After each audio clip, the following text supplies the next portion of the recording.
Look at a photograph of yourself at 6 years old and point at it. You say without any hesitation that the small child in the picture is you. Almost nothing physical survives from that child to the adult reading this now. The cells have turned over, the body has quadrupled, the beliefs have all changed. And still you are certain the two are one person, not two. That certainty is the most intimate thing you have, and you cannot explain it. Ask what makes the child you, and every easy answer falls apart on contact. Not the body, since almost none of its original matter remains in you. Not the memories, since you have forgotten nearly everything that happened to that child. Something carries identity across the gap, and naming it has defeated philosophy for centuries. This turns out not to be one question, but several tangled tightly together. One asks what you are made of, soul or matter, or something stranger. Another asks what it takes for you to keep existing through time at all. A third asks whether your survival is even the thing you should care about. We will take these in the order the arguments themselves demand, not at random. Each position you meet will arrive as the repair of the one before it. By the end, the question that felt trivial this morning will look bottomless. Part 1. The two meanings, hiding in the word. Same. Two friends are talking, and one of them says they drive the same car. That sentence can mean two completely different things, and the gap between them matters. It might mean each owns a silver hatchback of the very same make and year. Two separate cars, indistinguishable to the eye, parked in two driveways across town. Or it might mean the two of them share a single car between them. One object, one set of keys, passed back and forth. The first sense is exact similarity, where two things match in every visible respect. The second sense is being one and the same thing, with no second car at all. Philosophers give these two senses names, because confusing them quietly produces nonsense. The first is qualitative identity, which means sharing all the same qualities or properties. Two fresh coins from one mint are qualitatively identical, though they are clearly two coins. The second is numerical identity, which means being literally one single thing, counted once. When the morning star and the evening star turned out to be one planet, that was numerical. Venus seen at dusk and Venus seen at dawn are not two similar things, but one thing twice. Identical twins make the split as vivid as it can be made. They are about as qualitatively alike as two human beings ever get. Same genome, often the same face, sometimes the same gestures and the same laugh. And yet no one is tempted to say there is only one twin. They are two people, numerically two, however alike they look from the outside. Maximum qualitative sameness and still numerical difference, sitting at one dinner table. Now turn the distinction onto a single person across the span of a life. A soldier comes home from a long war, and his sister says something familiar. She says he came back a different person from the boy who left. She does not mean an impostor returned wearing her brother's face.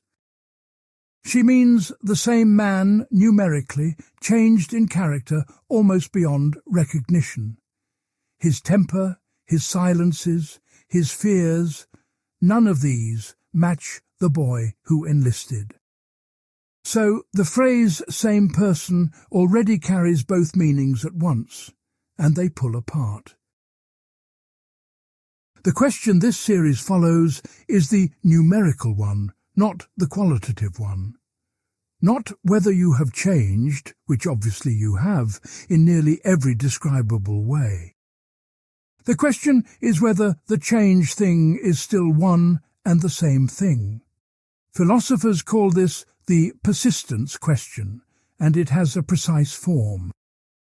Point to a person now, then to a person at another time, and ask, are we naming two different beings, or naming one being twice over?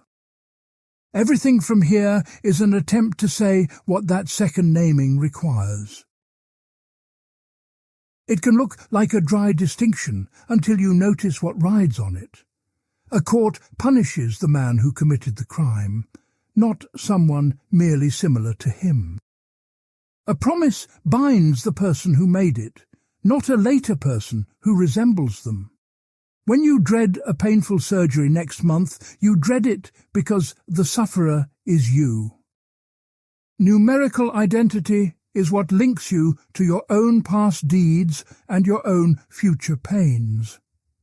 Mere similarity carries none of that weight, which is why the difference is not academic.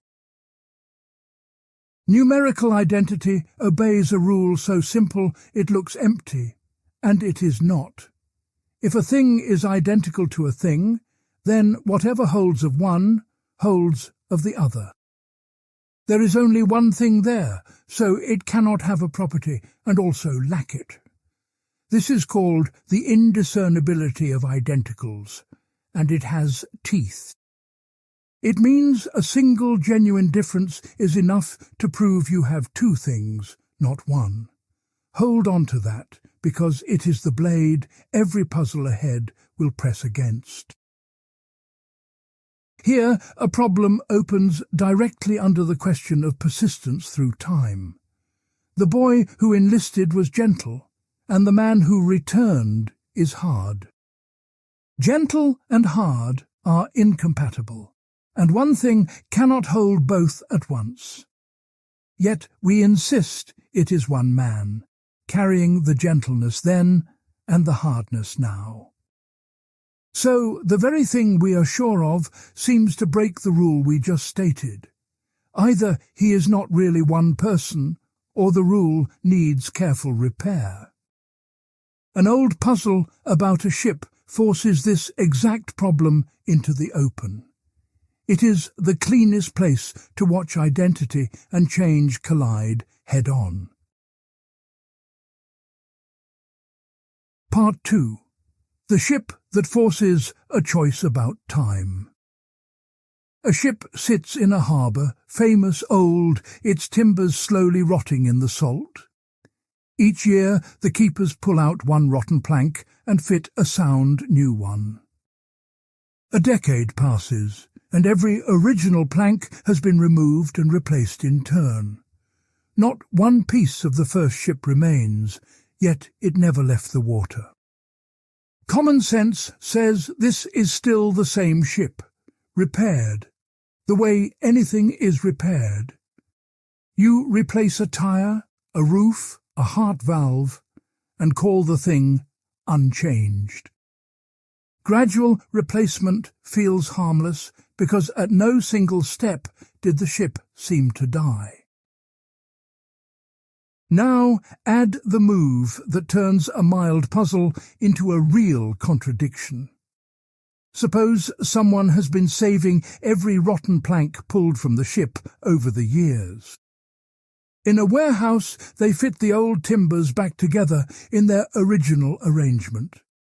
Now 2 ships float, and each has a serious claim to be the original. One is the ship in the harbour, continuous in form and function the whole time. The other is built from the very matter the first ship was made of. Continuity of form points one way, and continuity of matter points the other. Let us make the contradiction exact because vagueness hides how serious it is. Call the original ship the first one, the repaired ship the harbour one, the rebuilt ship the warehouse one. Suppose the original is identical to the harbour ship, since it never broke continuity.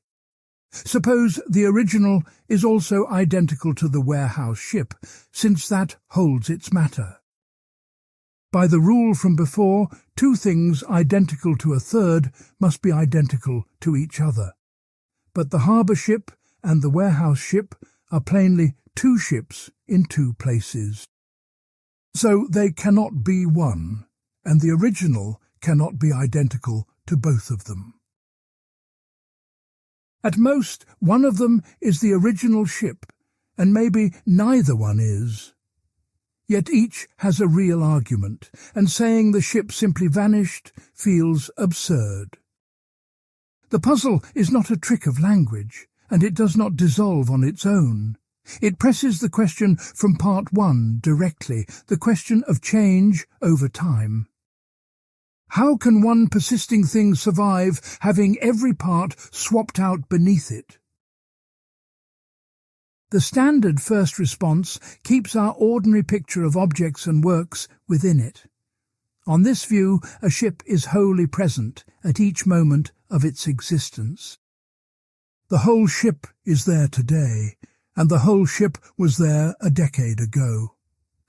Philosophers call this enduring, and the theory that objects endure is called endurantism.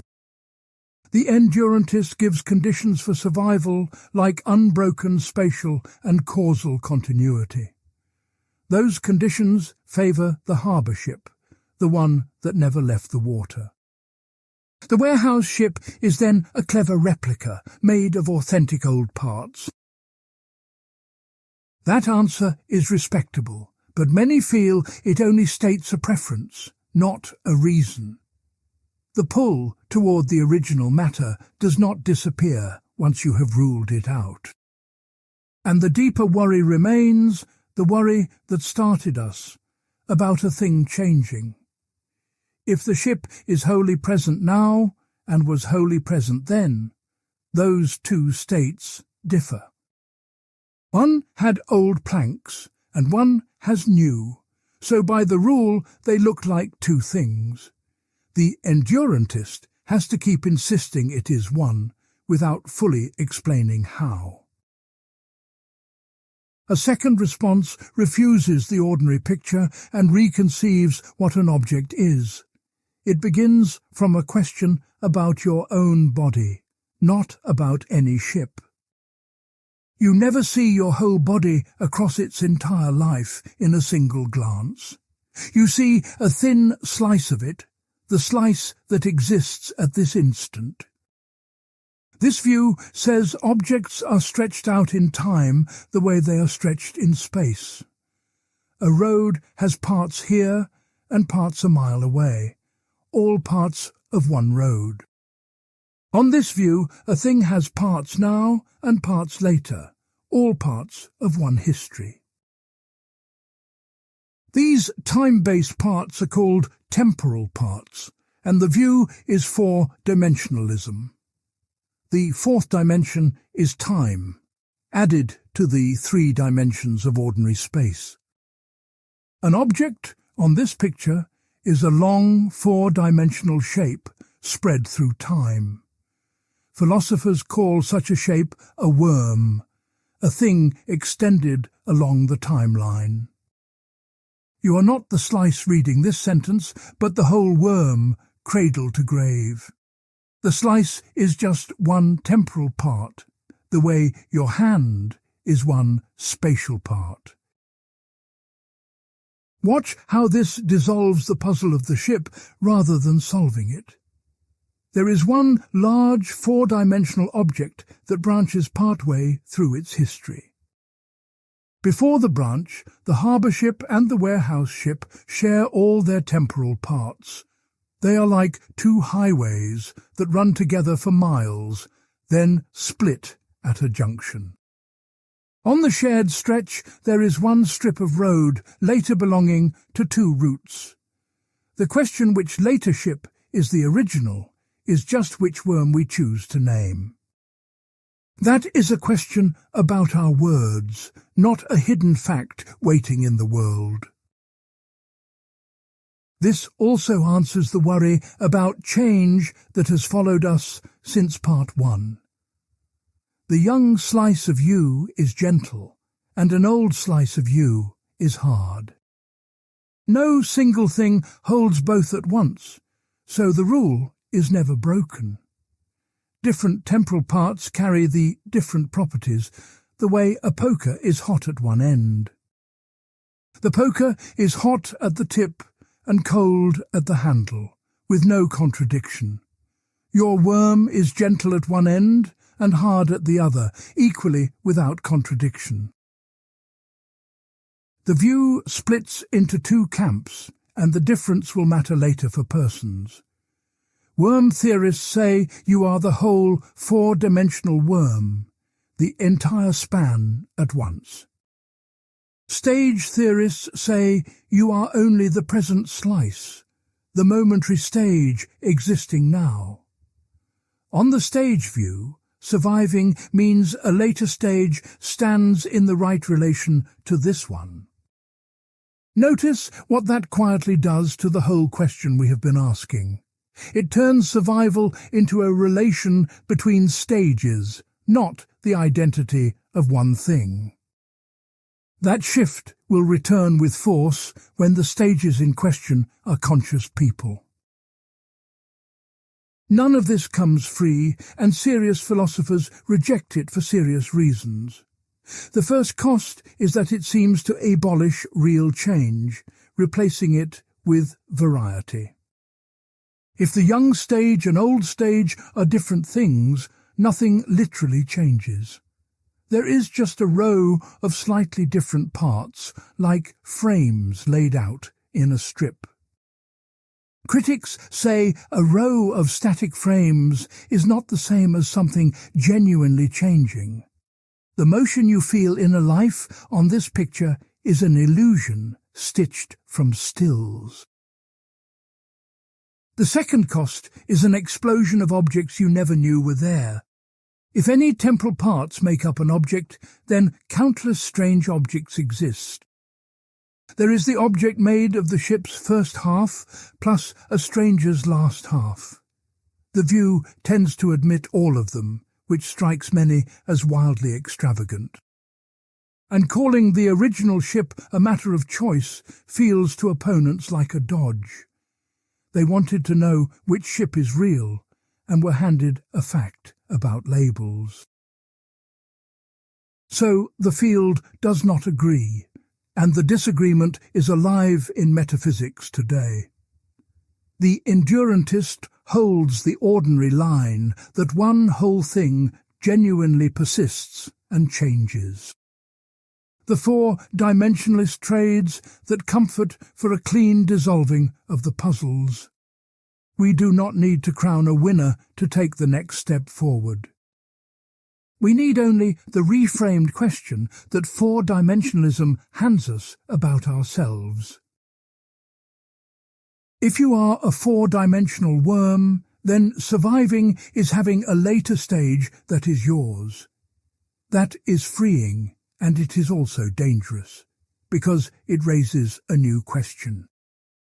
What thread runs along your particular worm and makes its stages one single life? For the ship, the thread was continuity of matter and structure over time. But a person's matter is replaced even faster than the planks of any ship.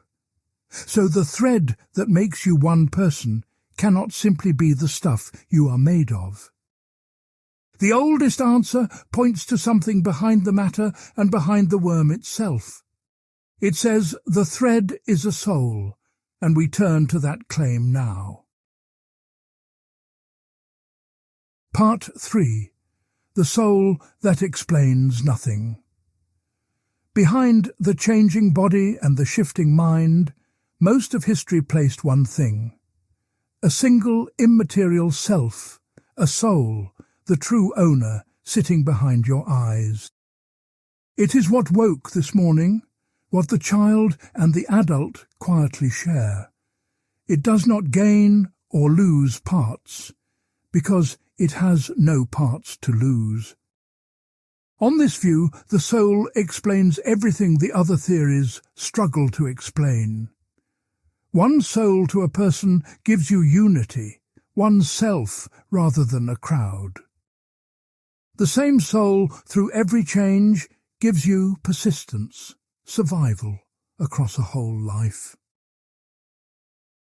The soul also carries a hope no pile of matter could ever carry. If you are the soul, then the body's death need not be your death. The timbers rot, but the thing that is really, you may sail on past them. This is the most natural answer human beings have ever given to the question. It is the answer behind most religion and behind the everyday feeling of an inner self. We should take it at full strength before we look for where it fails. The decisive challenge does not begin by denying that you have a soul. This is the move that makes it powerful, and it comes from John Locke. Locke grants you the soul for the sake of argument, and then asks one question. How would you ever know it is the same soul that you had yesterday? You never catch sight of the bare soul, the substance underneath your thoughts. You meet only the thoughts themselves, the memories, the feelings, the inner voice. The supposed thing holding them is never once an object of your experience. From that single question, Locke builds an argument with two cutting edges. The first edge shows that the same soul is not enough to make the same person. Suppose each night, while you sleep, a power swaps your soul for a fresh one. The new soul carries every memory and feeling forward, losing nothing in the trade. By the soul theory, a different person wakes each day, since the substance is new. But nothing you could ever notice would change, and we would not say so. So sameness of soul on its own is not what we are tracking. Locke makes the same point with a man who believes a startling thing about himself. The man is convinced his soul once belonged to the philosopher Socrates, long ago. Suppose he is even right, and the very same soul is now inside him.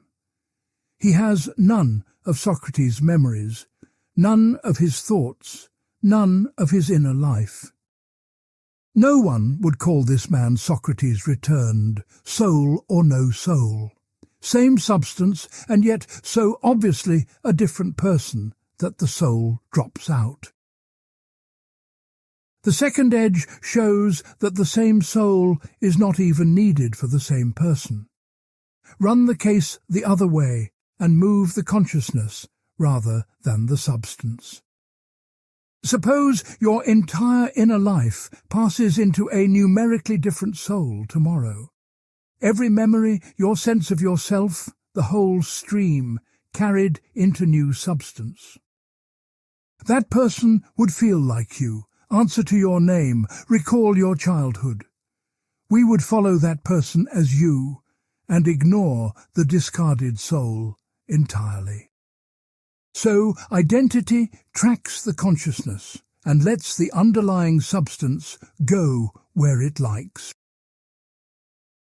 Now comes the charge that gives this part its title, and it is the deepest one. The soul was brought in for one job, to explain what personal identity is. But watch what we just did when we tried to test for the same soul. We fell back on whether the same consciousness, the same memories were carried along. The soul did no work of its own. It only rode on the consciousness. We could have used the consciousness directly and skipped the soul altogether. An explanation that can never be checked and only seems to work by borrowing is idle.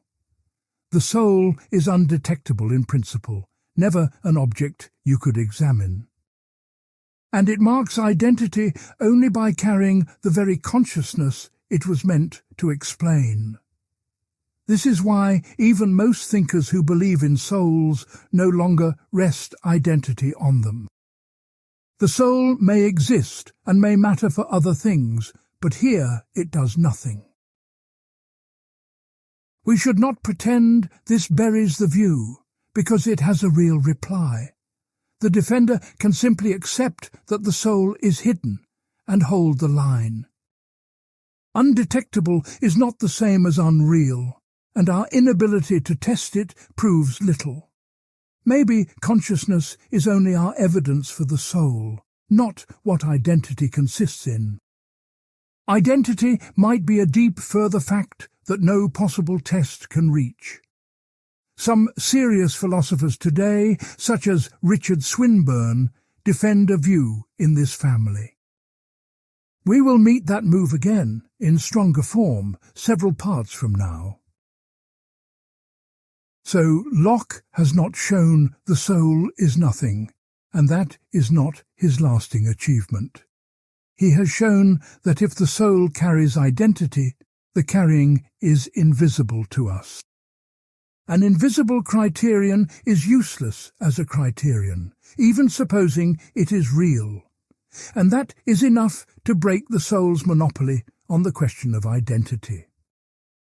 After Locke, the field divides, and the split has never closed since. Locke prizes the person apart from any underlying substance, soul or body alike. He relocates identity into the consciousness itself, and one feature of it above all. The feature is memory, the reach of consciousness backward into your own past. The promise is enormous, identity grounded in something you actually possess and feel. It would explain at last why you care about your past deeds and future pains. But a stream of consciousness has gaps, and gaps are where a theory can drown. We follow the stream now to see how far back it really reaches. Part 4. The memory that cannot carry the weight. Locke's positive idea arrives as the answer to the problem the soul left behind. If identity is not the substance underneath, then it is the consciousness on top. And consciousness reaches into the past through one familiar power, the power of memory. A past person is you on this view if you can remember being them. Not remember facts about them, but remember from the inside having their experiences. What makes that childhood afternoon yours is that you can own it as something you lived. Locke presses this with a case meant to isolate the intuition cleanly. Take a prince and a humble cobbler, two men who have never met. Suppose the prince's entire consciousness enters the body of the sleeping cobbler. Every memory of the palace, the whole royal sense of self, now wakes in that body. The cobbler's own consciousness is gone, and the cobbler's memories with it. Everyone in the street sees the cobbler's familiar face and form. But the person who wakes remembers the throne room, not the workshop. Locke's verdict is that the person there is the prince, in the cobbler's body. He is responsible for the prince's deeds because he can own them from inside. He is not responsible for the cobbler's deeds, which he cannot reach at all. The body went one way and the person went the other, following the consciousness. This isolates the thought that what makes a past act mine is inward ownership. See why this was such an advance over everything that came before it. It grounds responsibility, since you answer for what you can own as your doing. It grounds anticipation, since you fear the future pains you can foresee as yours. It is the first theory to explain why identity matters to us, not only what it is. And it handles the swapped bodies and replaced cells that defeated the rival views. Then come two objections, and each one strikes a different load-bearing beam. The first is older and quieter, and it comes from Bishop Joseph Butler. Butler accuses Locke of what he calls a wonderful mistake about memory. Consider what it is to remember scoring a goal as a child on a wet field. The memory does not arrive as neutral footage of some child on some field. It arrives already stamped as mine, as something that happened to me. That stamp is the whole problem, because it already contains personal identity. To remember the experience as mine is to assume the rememberer and the child are one. So you cannot build identity out of memory, because memory has identity inside it first. It is like defining an ancestor using a word that already means ancestor. The definition runs in a circle and never touches the ground it promised. Memory can be excellent evidence that you are the child. Butler grants that freely. What memory cannot be is the thing your identity is actually made of. The second objection is sharper still, and it comes from Thomas Reid. Reid tells a story in 3 scenes, and the story breaks Locke's rule by its own logic. A boy is flogged in an orchard for stealing apples from the trees. Years later, a young officer storms an enemy position under heavy fire. At the moment he takes the position, he vividly remembers being flogged as that boy. Decades later, an old general remembers just as vividly taking the position when young. But the general has entirely forgotten the orchard, and the flogging, and the boy. Now apply Locke's rule mechanically, scene by scene, and watch what happens. The officer remembers the boy, so by the rule the officer is the boy. The general remembers the officer, so by the rule the general is the officer. But the general does not remember the boy, so by the rule the general is not the boy. Identity, though, is transitive, like a chain that must hold end to end. If the first is the second, and the second is the third, the first is the third. So Locke's theory says the general both is and is not the boy at once. That is a flat contradiction, produced from the theory's own definition. The lesson is that direct memory is far too thin a thread to carry identity. It frays at the far end, where the present can no longer reach the distant past. You forget your 4th birthday, yet you do not thereby cease to be that child. A theory that makes you a stranger to your own forgotten years has gone wrong. So Locke's theory stands broken in 2 distinct places at the same time.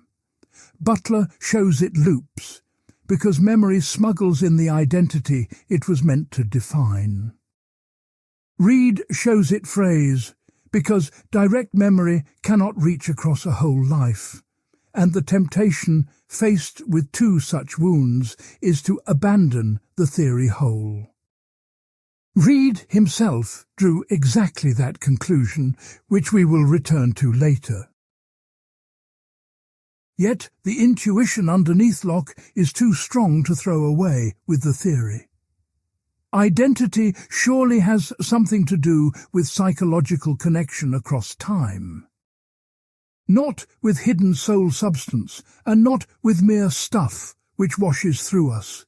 So the real question is whether the two holes can be patched while keeping the core. There are two repairs on the table, and each targets one of the wounds. One replaces single memories with overlapping chains to stop the fraying at the ends. The other rebuilds memory itself to break the circle Butler exposed at the start. Whether those repairs hold and what they quietly cost is the next move. Part 5. The chain that holds until it splits. Start with Reed's wound, the fraying, because the repair for it is elegant. The trouble was that direct memory does not stretch from old age to childhood. So separate two relations that Locke ran together without noticing the difference. One is being directly connected, where you now remember and experience yourself. The other is being continuous, linked by a chain of overlapping direct connections. The general is not directly connected to the boy across all those silent decades. But the general connects to the officer, and the officer connects to the boy. Continuity is built from connection, the way a long rope is built from short fibres. No single fibre runs the entire length of a rope from one end to the other. Yet the rope holds, because overlapping fibres grip each other all along its span. In the same way, overlapping memories carry identity even where no single memory reaches. This relation is transitive by its very construction, unlike bare memory. Think how the word descendant works across a family stretching back centuries. You descend from an ancestor you never met, through parents who link the generations. So the general is the same person as the boy, through the officer between them. The contradiction Reed built simply dissolves because the fraying end is now reached. We no longer demand that you directly recall every moment you ever lived. We demand only an unbroken chain of overlapping memory along the whole life. The thread reaches childhood not in one span, but link by overlapping link. Now turn to Butler's wound, the circle, which cuts deeper and is harder to close. The trouble was that ordinary memory already contains the claim that the past is mine. So philosophers define a stripped-down relation, a memory with the ownership removed. Call it quasi-memory, a state of seeming to recall an experience from inside. The experience really happened, and it causes your present state in the normal way. But the definition does not assume from the start that the experience was your own. Ordinary memory is then just quasi-memory of your own particular past. The point of this odd notion is precise, so hold it carefully. Quasi-memory can be described without using the idea of personal identity at all. So identity can then be defined in terms of chains of quasi-memory. The circle is broken, at least on paper, because the parts no longer presume the whole. This repair comes mainly from Sidney Shoemaker and was developed by Derek Parfit. We should be honest that this second repair is contested, not settled. Some critics say identity sneaks back in through the demand for the right kind of cause. Others say genuine remembering is first personal through and through, by its nature. On that view, a memory with no owner built in is a philosopher's fiction, not a memory. So Butler's objection is weakened, but not buried, and reasonable people still disagree. There is a further problem with memory that neither repair has yet touched. Memory was always too narrow to be the whole of what carries a person. You do not stop being yourself when you forget what you ate last Tuesday. A life is held together by far more than a stock of recalled scenes. It is held by beliefs that persist, by desires that last, by intentions later acted on. It is held by your character, your fears, your habits, your unfinished plans. So the modern theory widens memory into the whole web of the mind. Parfit draws two notions from this web, and we need both of them sharp.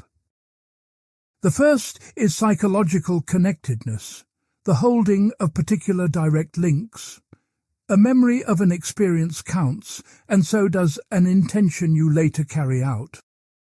A belief or a desire that simply persists from one day to the next counts too.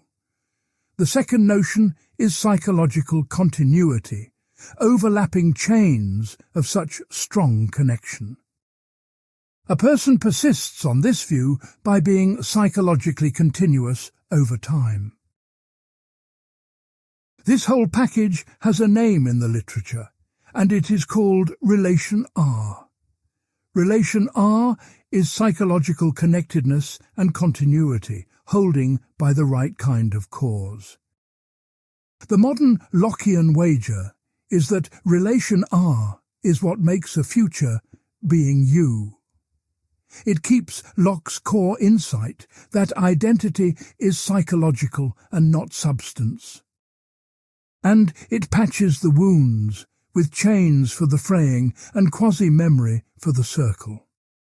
Plus the wide web of mind which fixes the narrowness of memory alone.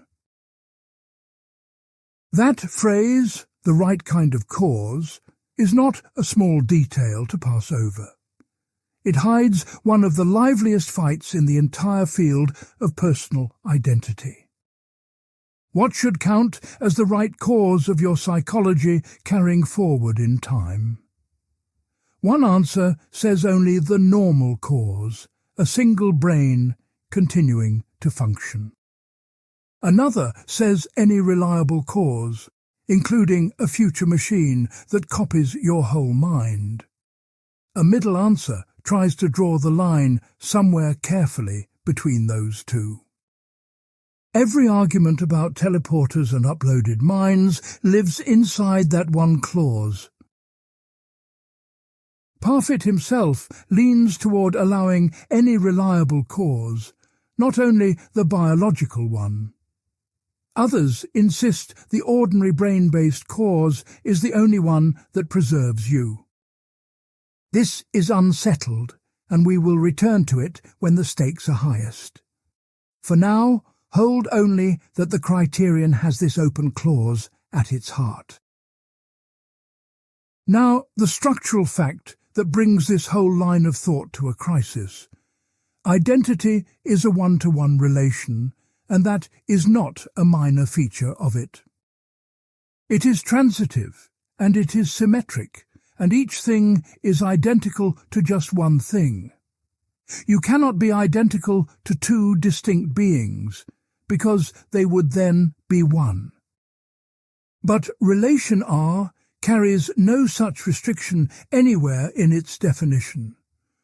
Relation R is carried by your psychology, and your psychology is carried by your brain.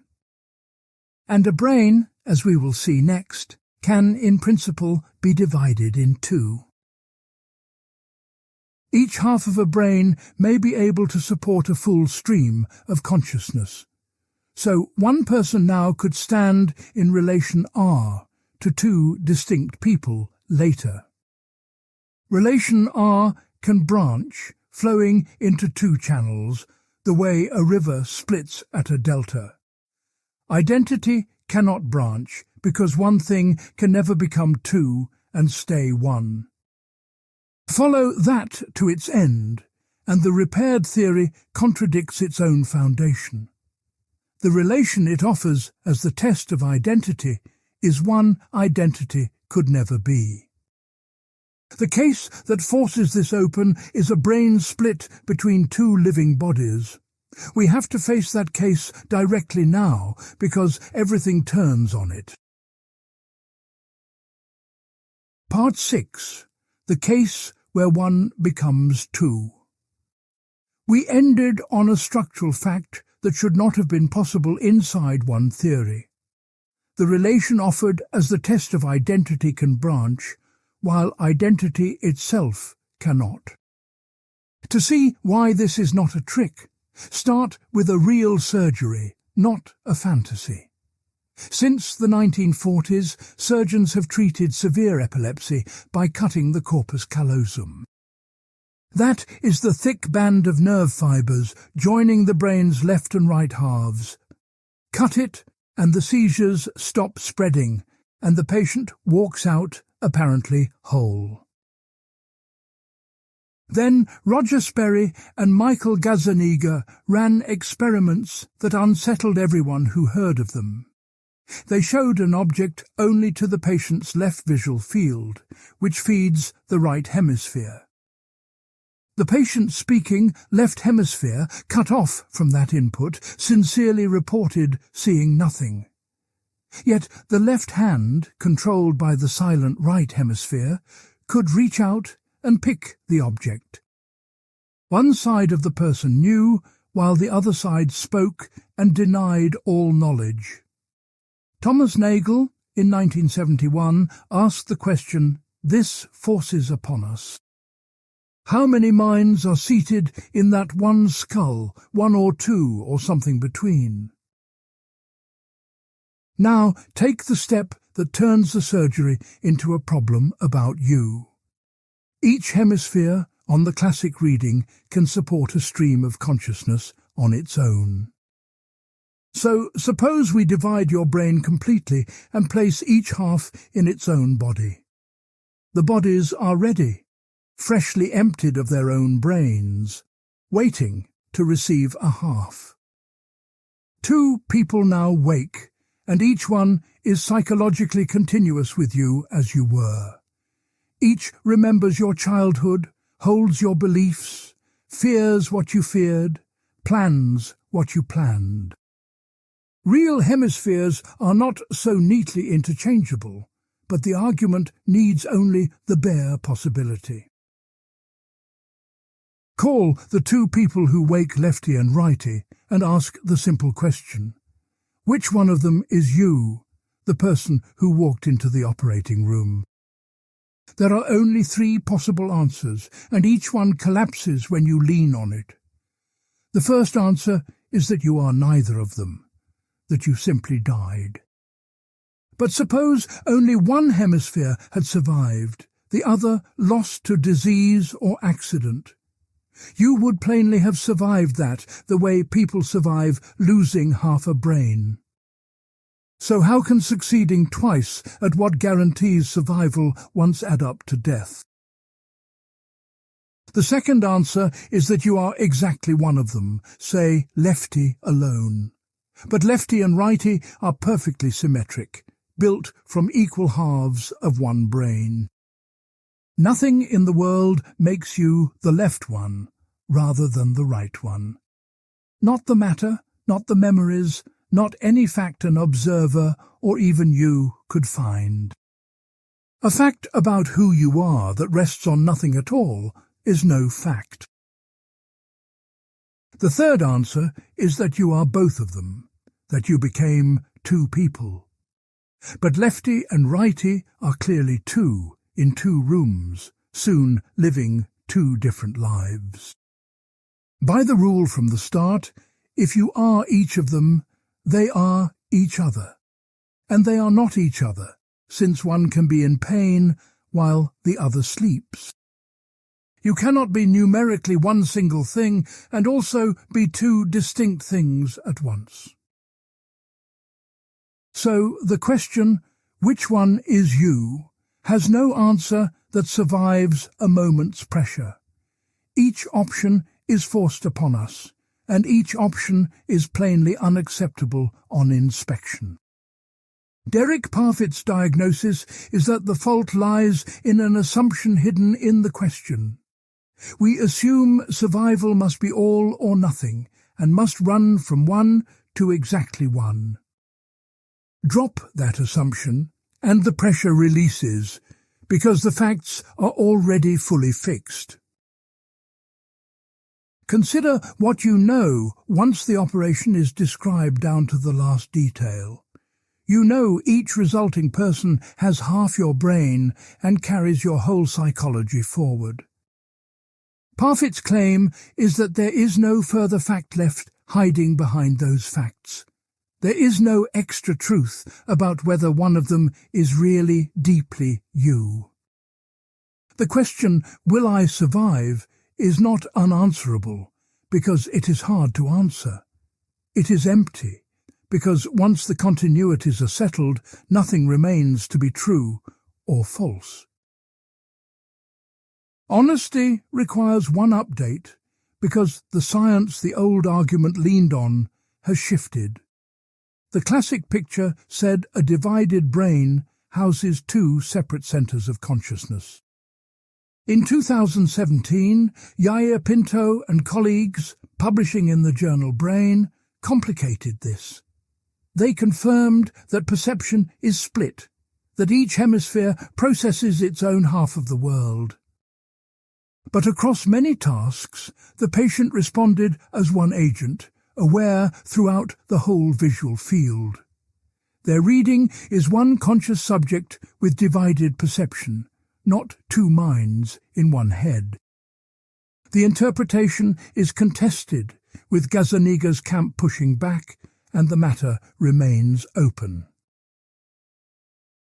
That update matters, and it also leaves the philosophical problem standing untouched.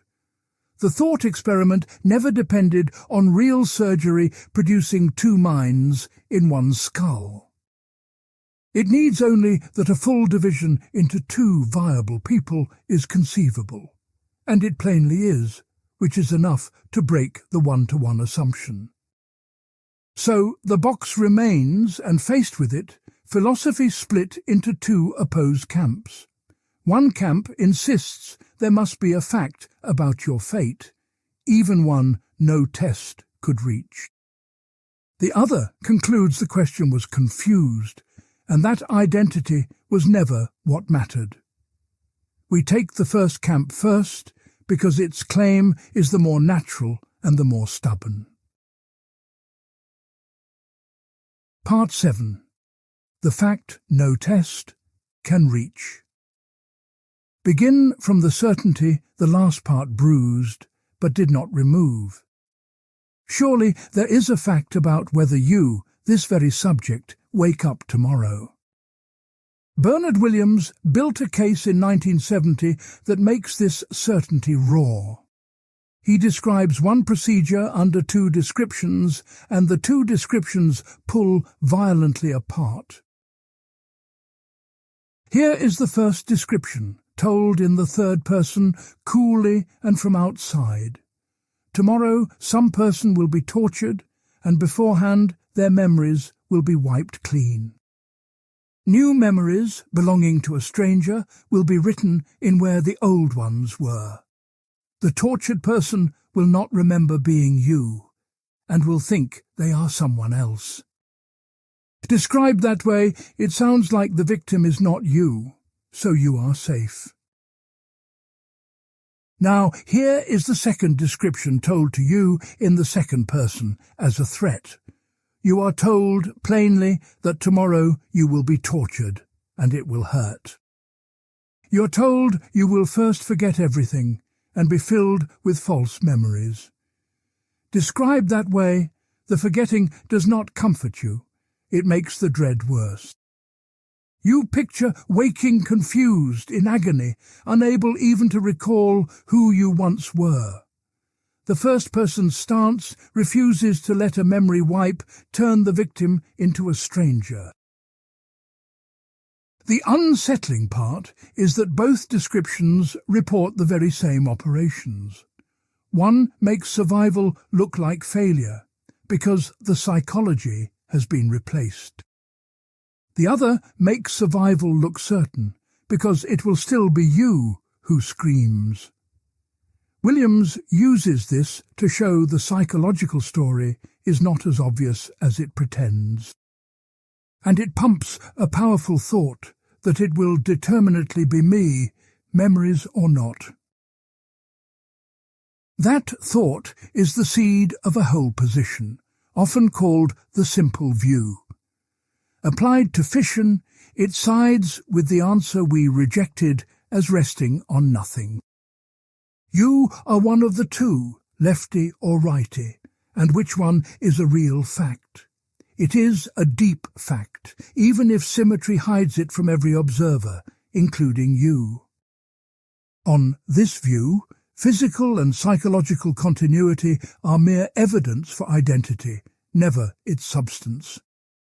Identity itself is primitive, unanalyzable, and always a clean matter of yes or no. This view has a name and serious defenders, and we met its ancestor already. Thomas Reid held that identity is simple and cannot be reduced to anything further. Today, the position is defended by Richard Swinburne and by Roderick Chisholm before him. It is held in various forms by philosophers such as Edward Lowe and Trenton Merricks. Their shared claim is stark and worth stating in its full strength. There is always a determinate answer to whether a future person is you. And no amount of physical or psychological information can ever settle that answer with certainty. The argument for the view is tighter than it first appears, so let us lay it out. The first premise is that in fission, and in William's case, there must be a fact about my fate. My fear, my anticipation, my self-interest all presuppose a definite yes or no. The second premise is that no continuity relation can deliver that clean yes or no. Continuity can hold by degrees, can branch into two, can be perfectly symmetric between rivals. So it cannot supply the 1 or 0 that identity strictly requires of it. The conclusion follows that identity is a further fact, not built from those relations. The power of the view is that it honours what we cannot help believing. It explains why fission feels as though it simply must have a real answer.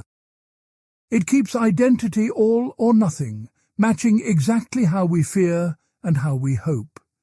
You do not anticipate tomorrow to a degree of 70%, but wholly or not at all. Now the objections, and they are severe, beginning with the deepest one from Parfit. This view makes the single most important fact about you undetectable in principle. You could be about to truly die with a stranger waking in your bed tomorrow, and nothing whatever in the physical or psychological world would differ from your surviving. A fact that floats entirely free of every detectable fact looks like no fact. It is the problem of the soul again, now without even a soul to carry it. The second objection strikes at what holds the view up in the first place. The only support for it is a powerful intuition, the felt sense of a simple inner self. But that intuition is precisely the thing under examination, not solid ground to stand on. Parfit argues that under hard scrutiny we find no good reason to believe in such a fact.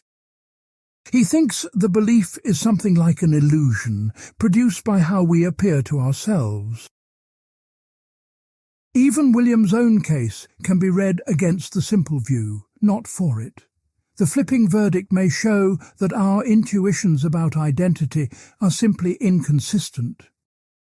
If identity tracked a deep hidden fact, a mere change of wording would not flip our answer. That the framing controls the verdict suggests identity talk is not tracking such a fact at all. Williams himself was cautious and did not present the case as proof of a further fact. There is one escape, and it carries the bill from Part 3 back into the room. Swinburne hosts the further fact in an immaterial soul, a thing that goes one way in fission. But that reinflates everything the soul argument deflated, the undetectability and the idleness, and it adds a new burden, explaining how the brain halves carry or fail to carry a soul. Most philosophers will not pay that price, however much they feel the pull of the intuition.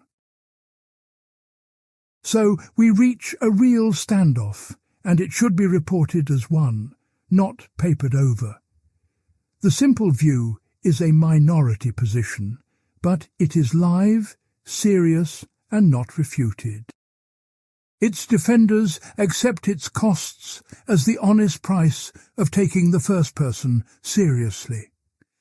Either there is a hidden, undetectable fact of identity, which is the road we just walked, or the question itself is confused and the right response is to stop asking it.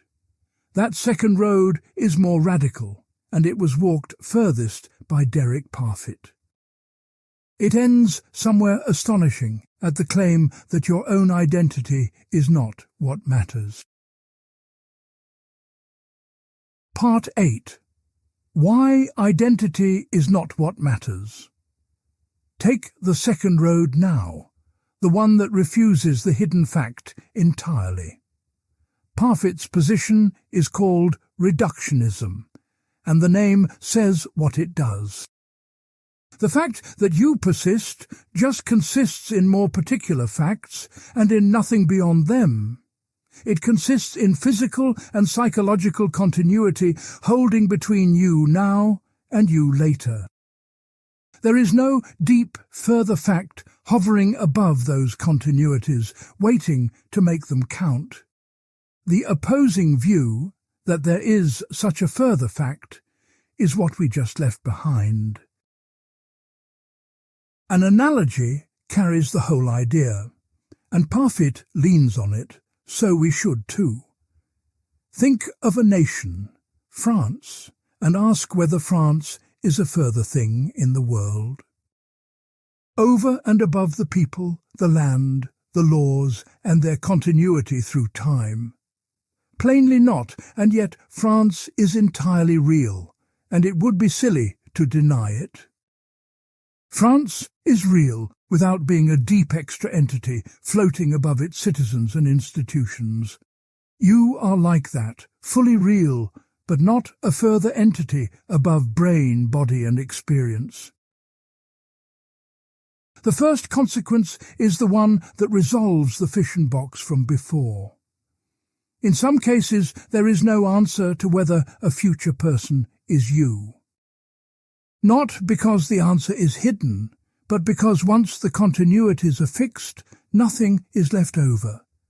The question can be empty, and emptiness is not the same as a difficult unknown. The second consequence is the one that reorganizes everything, so move through it slowly. Identity consists in continuity, and continuity can hold without identity, as fission showed. Continuity can also hold in degrees, strong across a year, faint across 50 years. So we should ask which of the two we were ever really caring about. Was it the bare identity, or was it the continuity that identity was made of? Parfit's answer is that it was the continuity, and that identity is not what matters. What matters is relation R, which can run from one person to two and can come by degrees. A single machine makes the claim vivid, and it is Parfit's most famous device. You step into a scanner on Earth that records the exact state of every cell. The scanner destroys your body here and transmits the information across to Mars. There, a machine builds an exact replica from new matter with all your memories intact. On the further fact view, stepping in is a gamble with your life and a hidden answer. On Parfit's view, the Mars person stands in relation R to you, and so has all that matters. Whether we call that person you becomes almost a question about our words, not your fate. This is exactly where the open clause from Part 5 turns into open war. Recall that relation R requires the right kind of cause, and no one agrees what that is. Parfit leans toward allowing any reliable cause, including a faithful machine on Mars. Jeff McMahon flatly disagrees, holding that the physical basis of your mind must continue. A replica built from fresh matter is, for McMahon, a new mind, however perfect the copy. He vehemently denies that anyone could survive teletransportation, and the dispute is unsettled. Set the machine aside, because Parfit drew consequences for how an ordinary life feels. Consider death, the thing the simple view promised was an all-or-nothing wall. If what matters is relation R, then surviving is just R, holding strongly across time. But R weakens within a single life, between the boy and the old man he becomes. And R connects you faintly to other people too, wherever your psychology overlaps theirs. So the gap between your future self and another person is one of degree, not a chasm. Parfit reported that seeing this made his own death seem less frightening to him. The same shift loosens the grip of pure self-interest on a rational life. If the boundary between persons is shallow, caring only for my own future loses its special claim. Concern spread across other people starts to look less like sacrifice and more like consistency. The deep separateness of persons, which some use to attack utilitarian ethics, is softened. Parfit even suggested that responsibility might fade as the connection to a past self fades. A man weakly linked to the person who offended long ago is not simply that offender now. These conclusions are radical, and the objections against them are equally serious. The first is what Parfit himself named the extreme claim, and he could not easily refute it. It says that if reductionism is true, we may have no reason for special concern about our futures. The relations that remain on reflection may be too thin to ground such concern at all. Parfit preferred a moderate claim that R gives us some reason, but he admitted the difficulty. He left it partly open whether the extreme conclusion or the moderate one is correct. The second objection is about whether a human being can ever live by this. Even granting the theory, can anyone stop fearing their own death as a death? Can anyone treat next year's self as merely one more person among the billions? Many argue the view cannot be internalized, which limits its reach without showing it false. The third objection revives Williams, and it is the one critics return to most. The first-person certainty that it will be me does not vanish under redescription. Parfit tells us what continuity is, in careful and convincing detail. But the thing we feared was that this very subject would cease, and that seems untouched. Critics charge that he answers a different question, and quietly changes the subject on us. Where this leaves the field is best stated plainly, without inflation or dismissal. Parfit's reductionism is among the most influential positions in modern philosophy. Its central negative claim that identity is not what matters reshaped debate far beyond metaphysics. It moved ethics, bioethics, and the theory of rational choice, even among those who reject it. It is widely engaged and deeply consequential, and it is not the consensus of the field. Now notice the premise Parfit shares with Locke and with everyone since Locke. The premise is that what you fundamentally are is a being with a psychology. Every move so far has only asked which psychological relation does the work of identity. But you were once a fetus, with no psychology at all for any relation to grip. And you may one day be a living body, breathing, with no psychology left in it.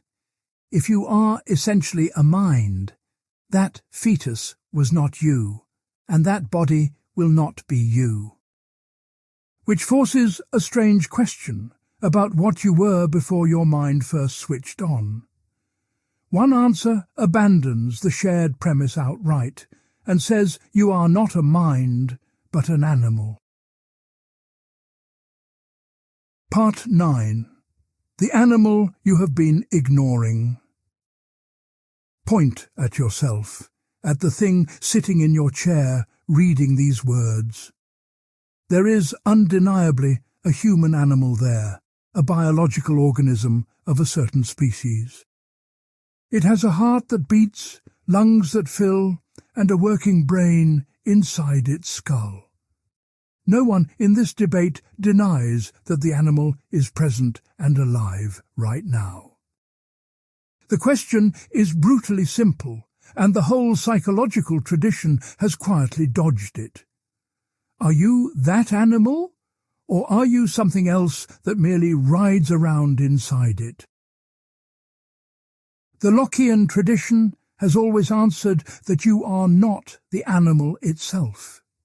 You are the person, the psychological thing, which the animal happens to carry and host. The view called animalism answers the other way, and it is defended by serious philosophers. Peter van Inwagen, Erik Olson, and Paul Snowden hold that you simply are the organism. Your conditions for persisting are the animal's conditions, which are biological, not psychological. You last as long as the organism lives, and you end when the organism dies. The central argument for animalism is so direct it is hard to wriggle out of. It is called the thinking animal argument, or the problem of too many thinkers. Start with the human animal in your chair, which everyone agrees is there. That animal has a normal functioning brain, so that animal is thinking right now. How could a thing possess a working human brain and yet think no thoughts at all? You are also thinking the very same thoughts in the very same chair. So, if you are not the animal, there are two thinkers here, which is one too many. The argument gets worse for the doubter the moment you press on it. If there were two thinkers in your chair, how could you ever know which one you are? The person would think the words, "I am a person," and so would the animal. Both would have identical evidence, and neither could tell itself apart from the other. The clean way out is to say there is one thinker there, and you are the animal. This argument is strong because it leans on no exotic case, only the body in the room. A second motivation comes from the two edges of a human life. Point at an early ultrasound image and say, as people do, that the fetus was you. But the early fetus has no memories, no beliefs, nothing for relation R to connect. So on any psychological view, that fetus was not you, and you began only later. Animalism says, of course it was you, because the animal was once that fetus. One continuous organism runs from the womb to the chair with no gap in its life. The same point returns harder at the far end of a life. Take a body in a permanent vegetative state, breathing, with a beating heart. The higher brain is destroyed, and the capacity for consciousness is gone for good. Psychological views say the person has ceased, and the thing in the bed is no longer you. Animalism says the living organism is still the animal, and so the animal is still you. You would be alive but mindless, and your death would be the animal's death later. So animalism tells one continuous story, from a single cell to a cooling corpse, and it dissolves the worry about two thinkers crammed into one human head. That is why it stands today as one of the leading theories in the field. It thrives precisely because the psychological tradition stumbles at the fetus and the vegetable.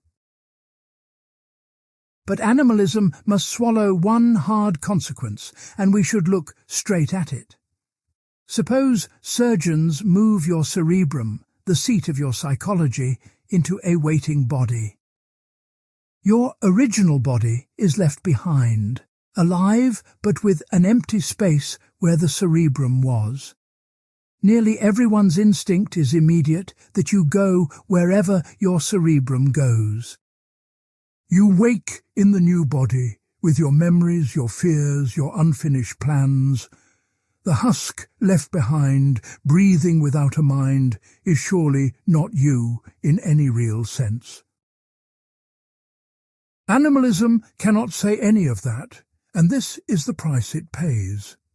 You do not move an organism by lifting out one of its organs and relocating it. The animal stays in the original body, so animalism says that is where you stay. The person who wakes with all your memories is, on this view, somebody new. That is a hard saying, at war with one of our most stubborn convictions about survival. Olson's reply is to bite the bullet, openly and without flinching. The transplant instinct, however strong, may simply be the old Locke error in disguise. It is the very assumption the thinking animal argument has called into question. Intuitions about surgical fantasies are cheap, and a contradiction about thinkers in your chair is not.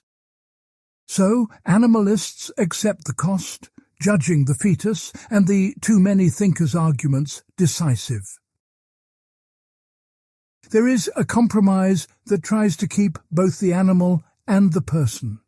It is the Constitution view, defended most fully by Lynn Rudder Baker. Think of a statue and the lump of clay that it is made from.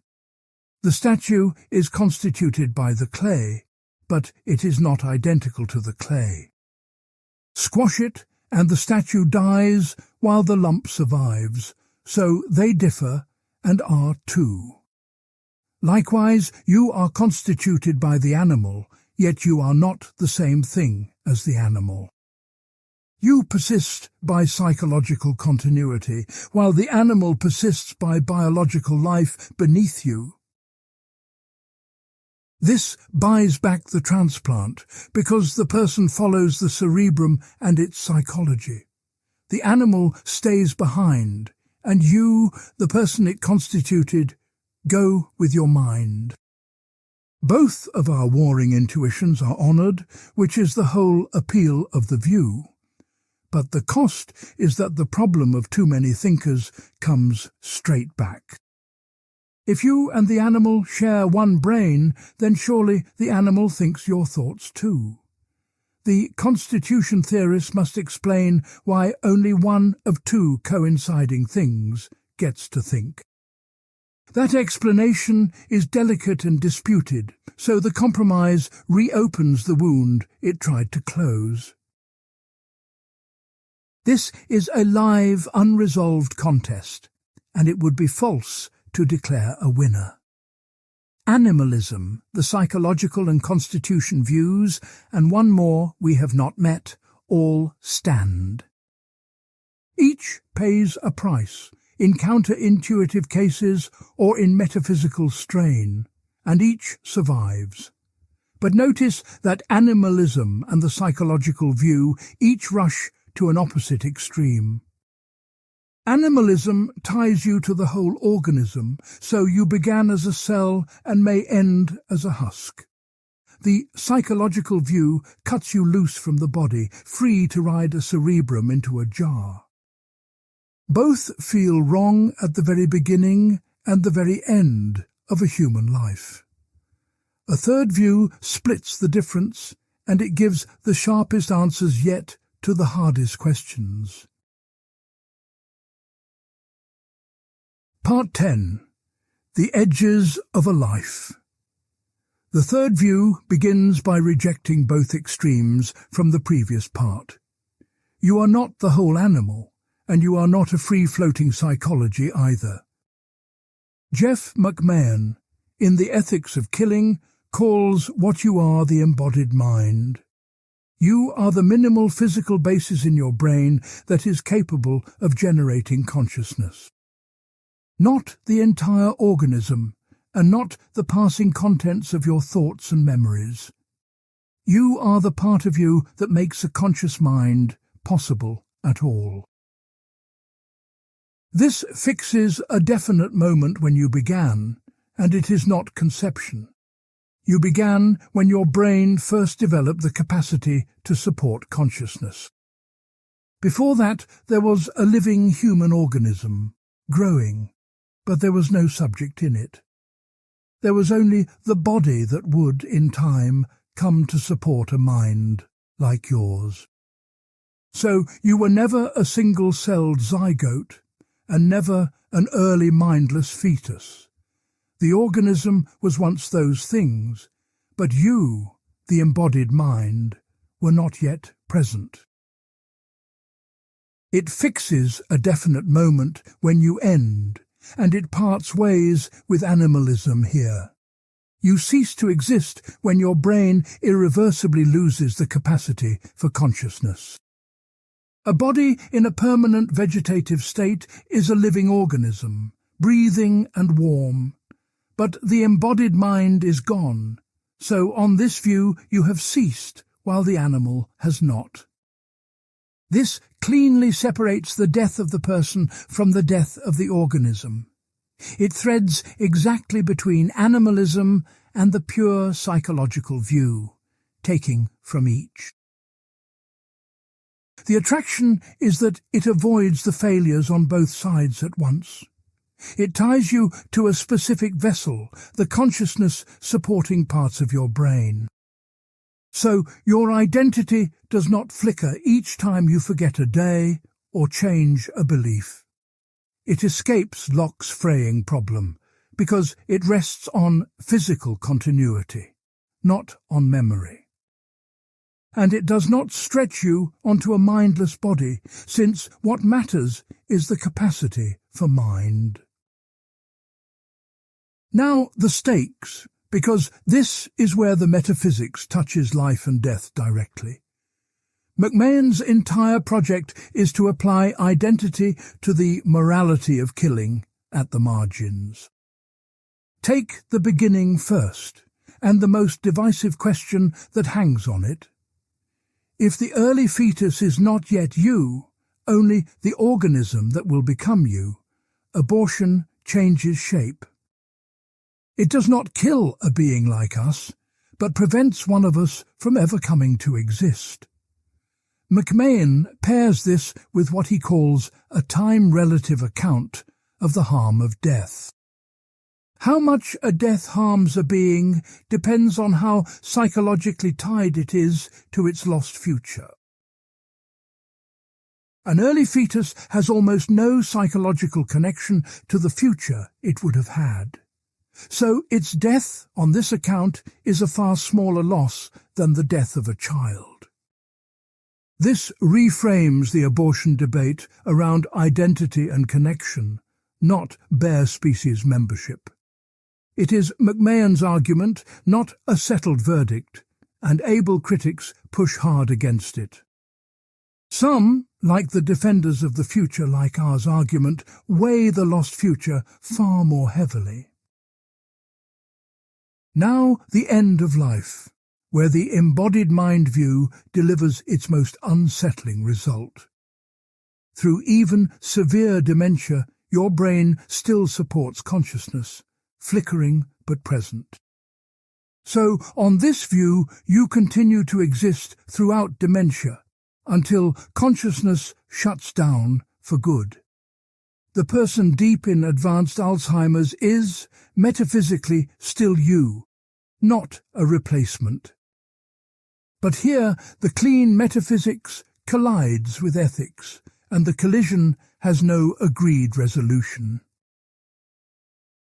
Consider a real case, a woman the philosophers call Margot, described by a doctor who treated her. Margot has advanced Alzheimer's and no longer remembers her past or her caregivers' names. She listens to the same songs on a loop, and by every account she is cheerful and content. Years earlier, while fully competent, she signed a directive about exactly this situation. She wrote that if she ever reached such a state, she wanted life-prolonging treatment withheld. The earlier Margot wanted not to live like this, and the present Margot is happy to be alive. Whose wishes should govern, and the two leading answers could not be further apart. Ronald Dworkin draws a line between two kinds of interests a person can have. Critical interests concern the shape and meaning of a life as a whole, one's deepest values. Experiential interests are the moment-to-moment pleasures, like a song or a warm afternoon. Dworkin argues critical interests carry more weight and that the directive expressed Margot's critical interests. So her earlier reflective self should govern the final chapter of her own life story. He calls this precedent autonomy, respecting her as the author of her whole life.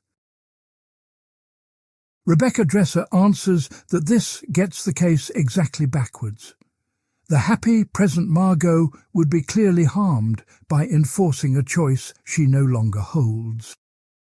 While competent, you cannot truly know how you will value life once you are demented. The directive was written in ignorance of the very experience it now claims to govern. On Dresser's view, the present person's contented experience should win out over the past self's plan. Agnieszka Jaworska presses a deeper challenge, aimed at Dworkin's central assumption. He assumes the demented person has experiential interests only and can no longer truly value. Jaworska argues that people with dementia often retain the capacity to value, even late. They can still care about something in a sustained way, which is more than passing pleasure. If so, present Margot has authentic interests of her own in the present that deserve real weight. The picture of her as a mere bundle of momentary pleasures is, on this view, false. Here, the whole series so far comes to a point in one practical question. Alan Buchanan and others raised what they called the personal identity problem for directives. Suppose the demented patient is, in the relevant sense, no longer the same person who wrote it. Then the directive is one person trying to dictate the death of another person. and one person generally has no authority to consign a different person to death. On a Parfitian view, the earlier Margot's authority fades as the connection between them fades. On McMahon's view, she is the same embodied mind, so that identity objection loses its grip. This is the payoff of every abstract argument we have built across these parts.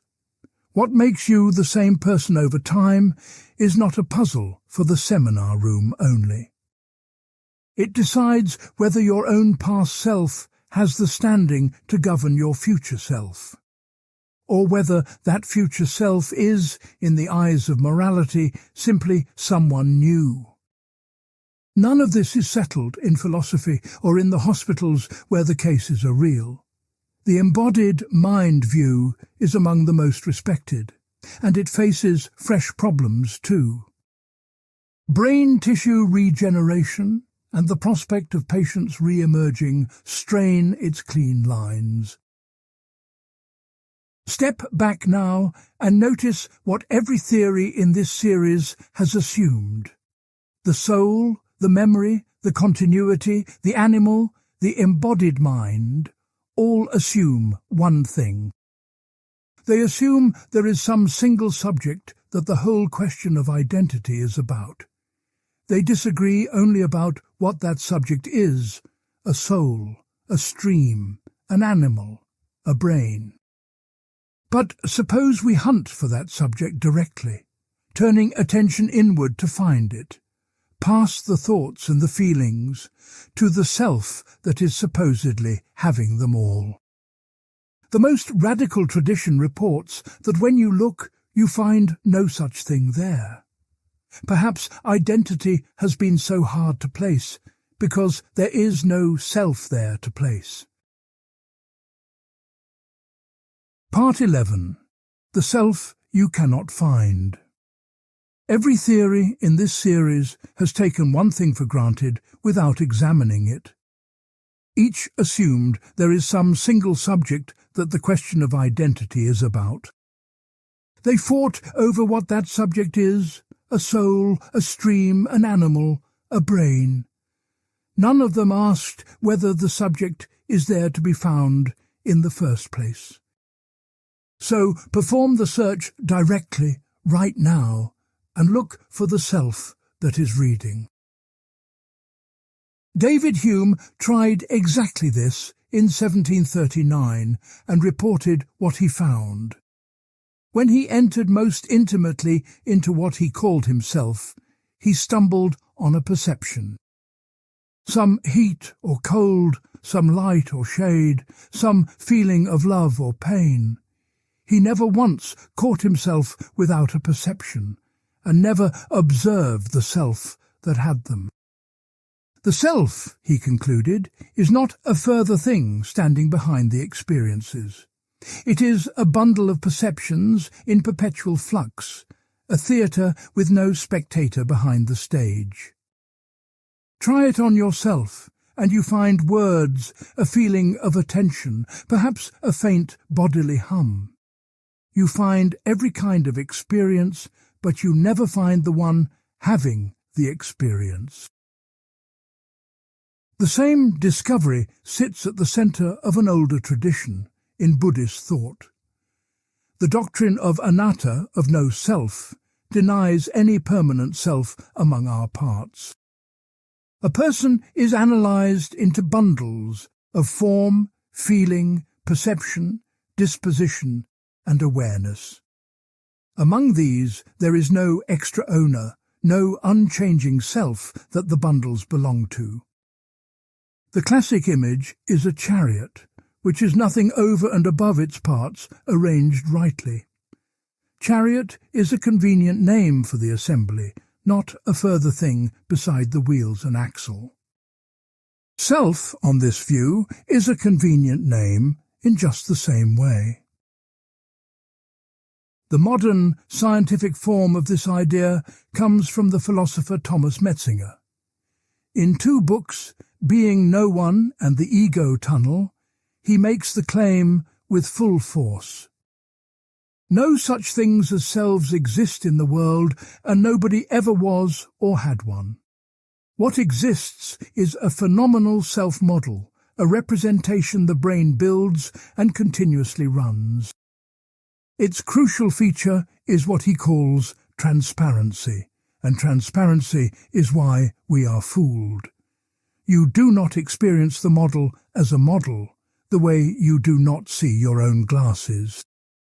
You look straight through it at the world, and so mistake the model's content for a self. This is not armchair speculation, because the felt self can be manipulated in a laboratory. Take the rubber hand illusion, first reported by Botvinnik and Cohen in 1998. A person's real hand is hidden, and a rubber hand is placed where they can see it. Both are stroked with a brush at the same time, in perfect synchrony, for a few minutes.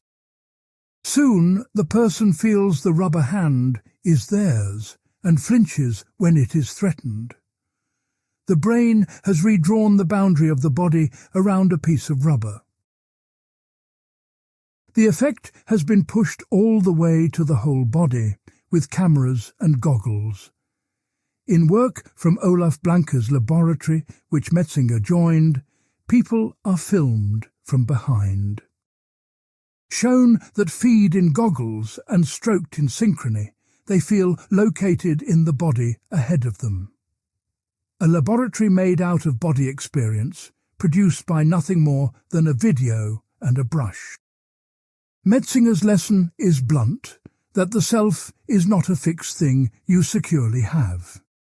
If a paintbrush can move its border, the self is a model the brain maintains and can be tricked into redrawing. The power of this view is that it explains the very certainty Williams leaned on. The overwhelming sense that there is someone here is itself a feature of the model. And it dissolves the persistence problem at a single stroke, without any further argument.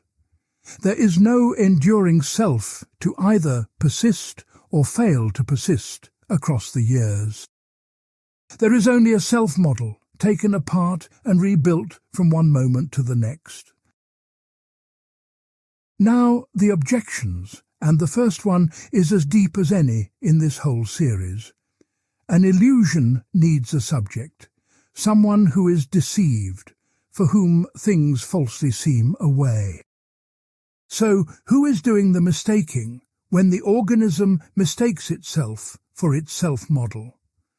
Metzinger answers that it is the organism as a whole, not a further inner self. But critics press that experience seems to require a point of view, a someone it is for. To call the self an illusion may simply relocate the subject rather than remove it. The second objection turns on a slide hidden inside the word illusion. From the fact that the self is a representation, it does not follow that the self is unreal. Money is a convention, nations are constructions, words are representations, and all are entirely real. Each of them does real work in the world and pushes other things around. So, calling the self a model may tell us what it is made of, not that it fails to exist. Here, a third philosopher splits the difference, and his name is Galen Strawson. Strawson agrees that the persisting lifelong narrative ego is a kind of fiction. But he insists there is genuinely a self, because experience cannot occur without an experiencer. A pain that no one feels is not a pain, and a seeming needs a someone for whom it seems. His twist is that this self is real but thin and extremely short-lived. It is the momentary subject of the present field of awareness, always just beginning. A human life on his picture is a long string of many such brief selves, not one. So even the most deflationary views do not deny that there is experience. They do not deny the present point of view, the something it is like to be reading now. What they deny is that this is one lasting thing, stretched across a whole life, and that reopens our question from a new and harder direction than before. If there is no persisting self-thing, what binds the moments of a life into one life? Hume could not answer it, and admitted in an appendix that his account had failed. One influential reply is that what unites a scattered life is not a thing at all, but a story. Part 12. The story that builds a person. If no self-thing ties the moments of a life together, perhaps a story does. Start from how a life feels, because the intuition here is immediate and strong. You do not experience your life as a heap of disconnected, unrelated instants. You experience it as a story, with yourself as the protagonist moving through it. This happened, and because of that I did this, which is why I am now here. You understand a stranger by learning their story, and you understand yourself the same way. The philosophical claim built on this is called narrative identity, and it is bold. We do not merely have lives that happen to us as we passively look on. We constitute ourselves as persons by organizing experience into an ongoing autobiographical narrative. The self is not found behind the story the way Hume looked and failed to find it. The self is made in the telling as the central character of the story it tells. Alasdair MacIntyre gave this a powerful form in his book After Virtue. He argues that human action is unintelligible except as part of a narrative. To grasp what someone is doing, you must place the act in a story with a past and an aim.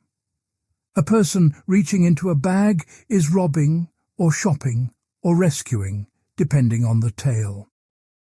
A whole life, likewise, has unity only as the unity of a single unfolding quest. Man, in MacIntyre's phrase, is essentially a storytelling animal, and selfhood is the story's shape. Paul Ricoeur sharpened the idea by separating two senses of identity that English blurs.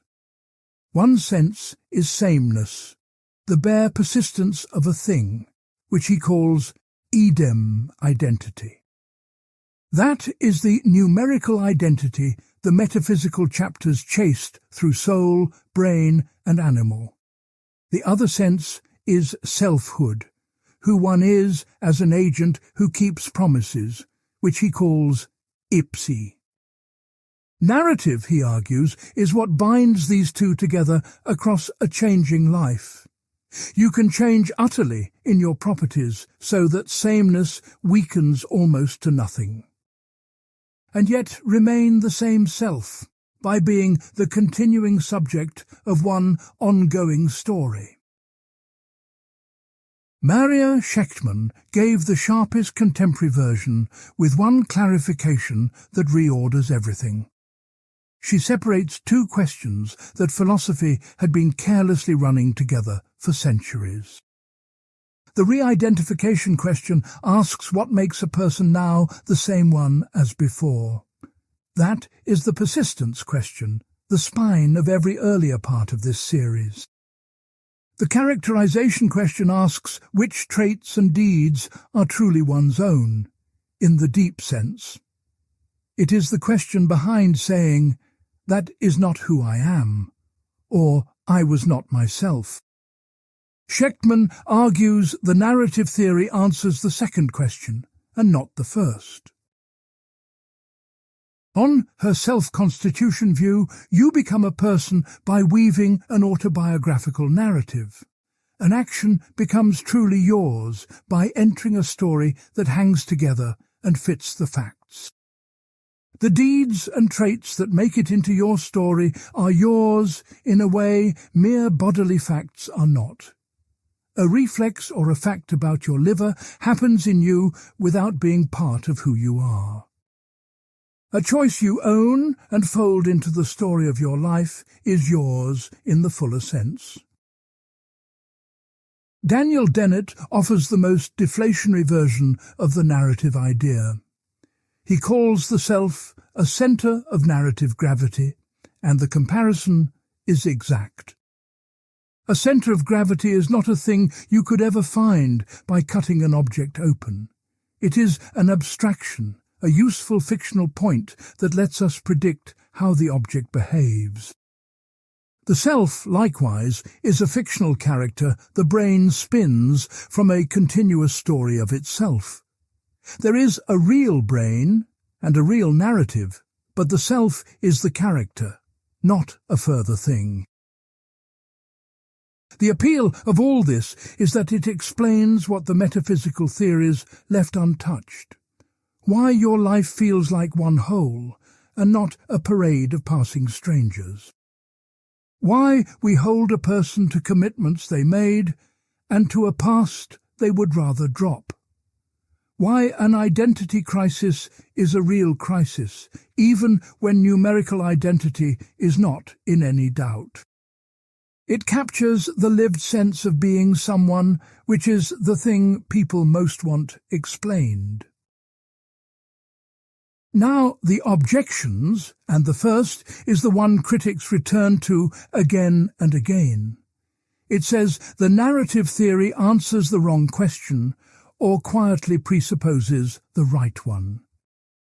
To author a story about your life, you must already be there as the one whose life it is. You must persist numerically from the start of the story to the moment of its telling.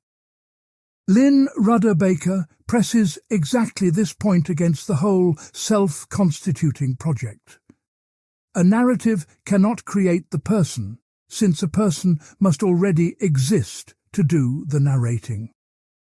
So narrative may describe who you are, but it cannot be what keeps you in existence. Dennett's version draws a sharper form of the same charge about a hidden slide. His account leans on the word use, and the word does two different jobs at once. Sometimes us means the real human organisms, the brains that generate the stories. Sometimes us means the fictional selves, the characters those stories are about. The view looks to explain the self only by sliding between these two senses unnoticed. The second great objection comes from Galen Strawson in an essay called Against Narrativity. He separates two claims that defenders of narrative usually run together. Psychological narrativity says human beings, in fact, experience their lives as stories.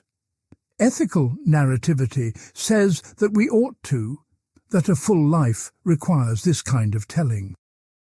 Strawson denies both, and he begins from his own first-person testimony. He reports being what he calls episodic in his basic experience of himself. He does not figure himself as a self as something with a long past or a long future. He knows the human being Galen Strawson has a history stretching back decades, but he does not feel that history as his in the connected narrative way the theory demands. And he insists the episodic life is not damaged or shallow or somehow incomplete. It can be deep and moral and happy, lived fully in a present that does not need a plot. The ethical demand that everyone narrate their life, he argues, is false and can even harm. It pressures people into a shape that is not theirs and calls the misfit a failure. If narrative were what constitutes a self, the episodic person could not be a self, which is absurd. This dispute is alive and unsettled, with serious voices on both sides of it. Defenders like Paul John Eakin reply that even episodics lean on narrative more than they admit. Some research on personality has read Strawson's way, that a weak life story is not a disorder. The honest verdict is that narrative identity is among the most influential ideas about the self. But its standing as a theory of identity, rather than of self-understanding, is exactly what is contested. It illuminates what makes a trait yours, and it does not clearly answer what keeps you in being.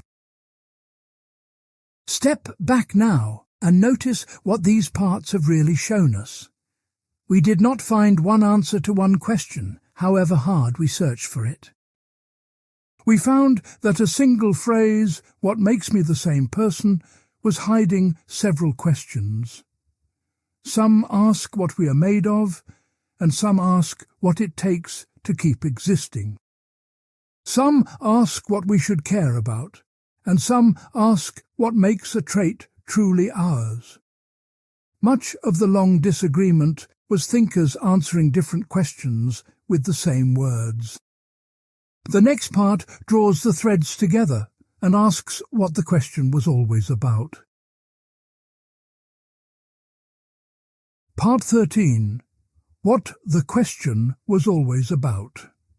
The diagnosis this whole series has been building toward can now be stated plainly.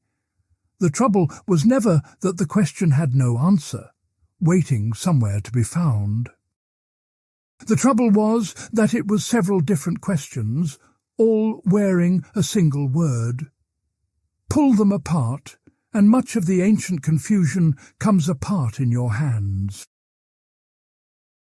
There are at least 4 distinct questions, and they should be named one by one. The first asks what we are made of, the question of our basic nature.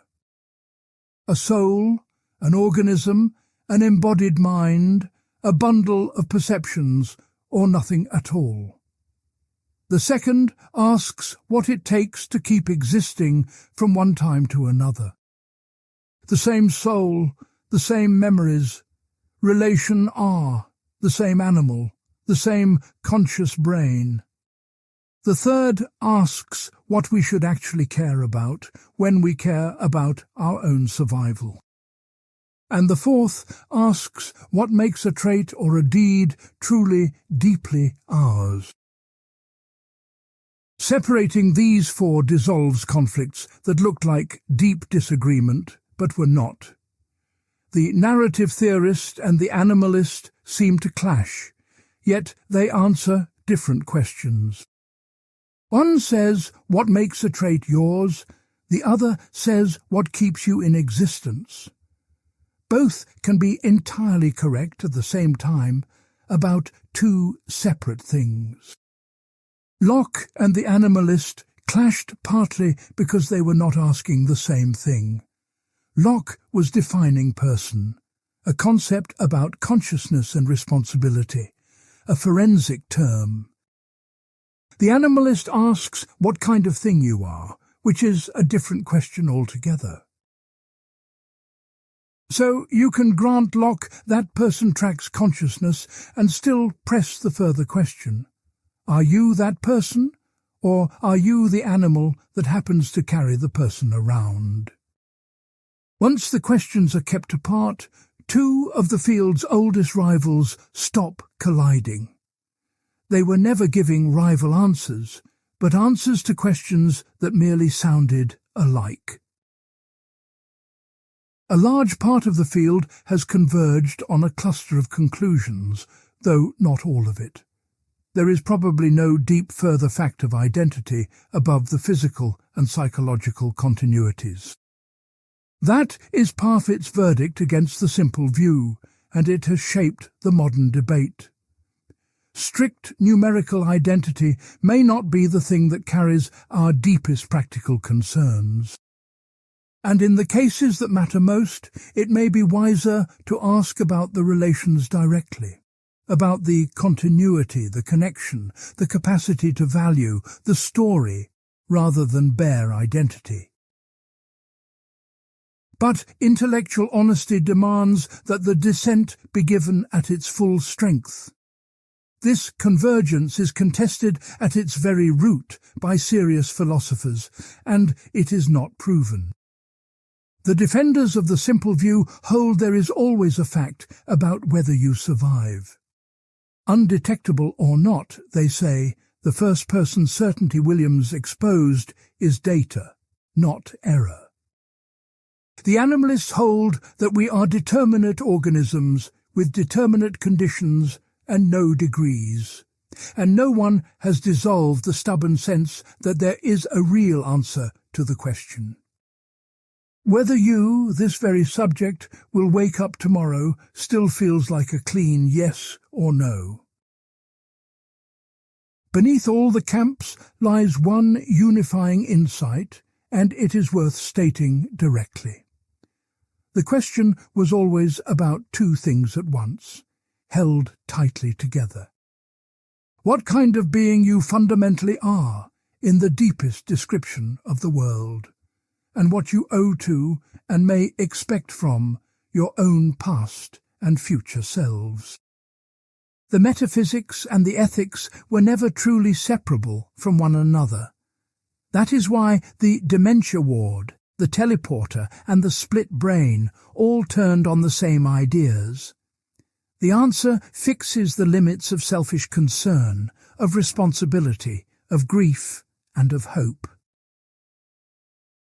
What this long inquiry leaves you with is not a final verdict, but a clearer map. You now know which question you ask when you call the child in the photograph yourself. You know it is a different question whether the war changed your brother into someone new, and a different one again when you lie awake and fear your own death. Holding these apart and refusing to let one word fuse them is most of the wisdom here. The single thing the whole tradition agrees on is what the easy morning answer gets wrong. That you are simply, deeply, one unchanging thing does not survive contact with the cases. And the cases are no longer safely confined to the philosopher's imagination. The technologies now arriving will force these distinctions out of the seminar room. They will push them into clinics, into courts, and into ordinary choices people must make. There, real human beings will have to answer, in practice and under pressure, what philosophy has not settled in principle. That collision between the oldest question and the newest machines is the final part. Part 14. The Frontier and What Remains. The puzzles in this series are about to stop being hypothetical for ordinary people. The same abstractions we have traced now describe engineering programs and medical decisions. The clearest case on the horizon is mind uploading, the copying of a brain into a machine. David Chalmers analyzes it as two questions, each among the hardest in all of philosophy. First, would an upload be conscious at all, or merely a clever, empty imitation? Second, even if it is conscious, would that upload actually be you, or only a copy? Take the consciousness question first, where Chalmers is a cautious optimist. He holds that an exact functional copy of your brain would be conscious, on pain of absurdity. Suppose your neurons were replaced one at a time by silicon chips doing the identical job. If consciousness faded as this went on, there would be a stage with a strange property. Your inner experience would be draining away while your words and behaviour stayed exactly normal. You would sincerely report that all was fine while going blind from the inside. That is incredible.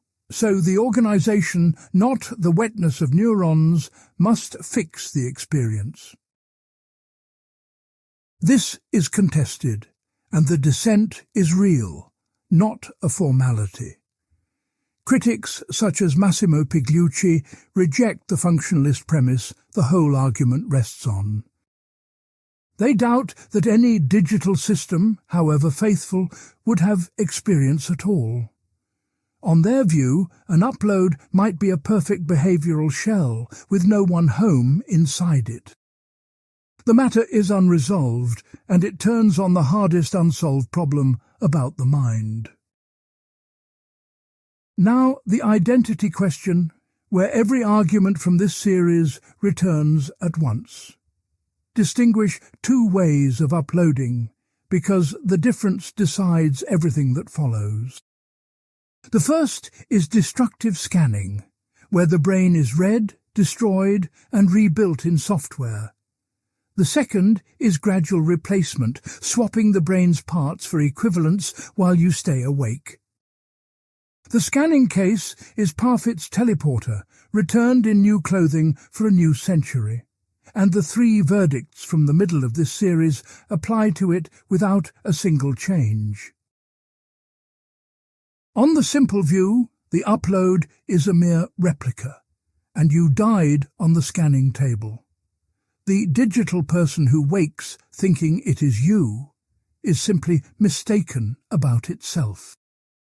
On Parfit's reductionism, the upload stands in relation R to you and has all that matters. Whether we call it you becomes nearly a question about words, not about your fate. On McMahon's embodied mind view, the cause is wrong, and a copy is a brand new mind. The same case yields three answers, which are exactly the three camps we mapped before. The scanning case also revives fission directly, in its purest and starkest form. Suppose the scan does not destroy the original, so the biological you keeps living. Then the original lives and the copy lives, and both are continuous with you as you were. Two people with one shared past, and the old impossible question of which one is really you. Chalmers calls this branching, and it is the divided brain from Part 6, rebuilt in silicon. Parfit's answer applies unchanged, that the question of which is you may simply be empty. Chalmers draws his own cautious verdict from all of this, and it points one way. Be pessimistic about scan and copy survival, but optimistic about gradual replacement instead. Gradual replacement is continuous with what your living body already does every day. It swaps out the matter slowly while the pattern persists, with no break in the process. So it has the best claim to carry you across the way you survive the turnover of your cells. That is the ship from the very first part, rebuilt now as a literal choice about migrating a mind. Other frontiers are nearer, and some have already arrived in the clinic. Neural prosthetics and brain-computer interfaces can restore lost memory and lost control. If a chip comes to do the work of a damaged region, the continuity question turns concrete. Brain tissue regeneration raises the prospect of patients re-emerging from states once thought final. That strains the clean line the embodied mind view drew around when a person ends. The question of the edges of a life moves from the journal into the hospital ward. Artificial minds press the question in its purest form, with no biology to steady it. a sufficiently advanced system could be copied, paused, and forked at the press of a key. Copy such a mind, and you face fission with none of the comforting flesh to anchor it.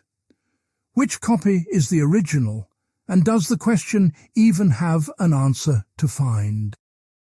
Parfit built his framework decades early, and it fits these cases as if made for them. One thing, the deepest thing, none of these technologies will resolve, and we should say so. The deepest question here is not technological, and no device can settle it from outside. Behind every case sits the hard problem of whether there is a subject having the experience. We can verify the behavior and the continuity and check the reports the system gives. We cannot check from the outside whether someone is still home on the far side. The replica says it is you and that it feels with complete and sincere conviction. So, perhaps, would a replica that was nothing but an empty shell, if such a thing can be. So we end where the simple view and the reductionist first parted ways, with no instrument anywhere that can read which of the two of them is right. Return now to where we began, to a photograph of a child, and a certainty. The certainty that the child in the picture is you, deeply and without any doubt. After all of this, that certainty has not been refuted, and it has not been destroyed. It has been taken apart and shown to be carrying several claims at once. Only some of those claims survive the cases, and one of them may have no answer.